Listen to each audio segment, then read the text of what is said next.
De PvdA-fracties in de 8 gemeenten die deelnemen in werkverzending Caparis willen dat er een onderzoek komt naar de jeddere directeur Wilco de Vreese. Die wordt verdacht van belangenverstrengeling.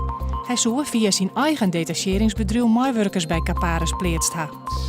De eindexamens zijn begonnen voor goed 20.000 Frieske jongeren. De eerste zijn dit jaar stranger. Leerlingen van HAVO en VWO mogen nog maar 1/5 heljen op wiskunde, Nederlands of Engels. En dan moet ik alle orenvakken voldwanden wezen. Ballonvader Johannes Kooistra van Sint-Jansge is juist de Nederlands kampioen geworden in Wezenperbrug. Er waren zo'n 20 deelnemers.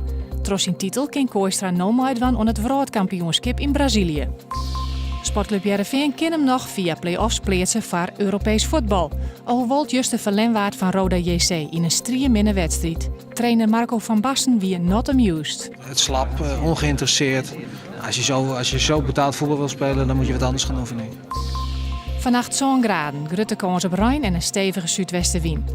Morgen ik weer Rijn en wind. De temperatuur komt net hoger als 13 graden.